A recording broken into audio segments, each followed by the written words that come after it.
এটাকে অনেকে ব্যাচেলার খিচুড়ি বলে, কারণ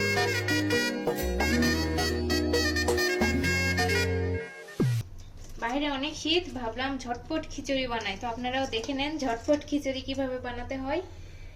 চাল ডাল ধুয়ে নিয়ে পেঁয়াজ রসুন দিলাম, সাথে এখানে কেটে রাখা আলু। আপনারাও চাইলে ঝটপট খিচুড়ি বানাইতে পারেন ঝামেলা ছাড়া। আদা রসুন পেস্ট, আর আমার হচ্ছে হলুদ কম দিয়ে খিচুড়ি ভালো লাগে, সেজন্য অল্প হলুদ দিয়ে নিলাম।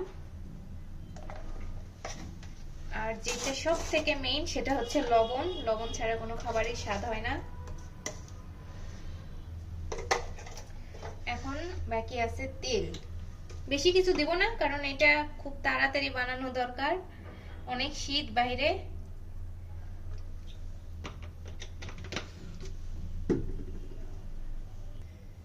এখন সবগুলো ভালোভাবে মেখে নিতে হবে, তারপর রাইস কুকারে তুলে দিবেন, হয়ে যাবে শেষ খিচুড়ি।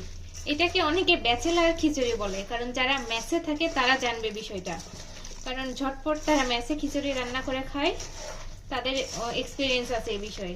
তবে এই খিচুড়িটা অনেক ভালো লাগে। আপনারাও চাইলে তাড়াতাড়ি এইভাবে রান্না করে খেয়ে ঘুমিয়ে পড়তে পারেন। সাথে ডিম আর বেগুন ভাজি হলে তো কোনো কথাই নাই, যদিও এখন আমার কাছে বেগুন নাই।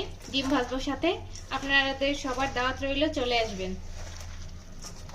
আর একটু তেল দিলাম, মনে হয় তেল একটু কম হয়েছে। খিচুড়ির মেইন জিনিস হচ্ছে সবগুলা ভালোভাবে মিক্সড করা, কারণ রাইস কুকারে দিব আর তো নাড়াচাড়া করা যায় না, ওই জন্য একবারে ভালোভাবে মিক্স করে নিয়ে তারপর পানি দিয়ে তুলে দিব। এখন পরিমাণ মোতাবেক পানি দিব। অনেকে বলতে পারে যে আলু অনেক বড় হয়ে গেছে, কিন্তু আমার অবশ্য বড় আলুই ভালো লাগে, কারণ খিচুড়ির মধ্যে আলু বুঝতে না পারলে বোঝা যায় না আলু দিছি কিনা।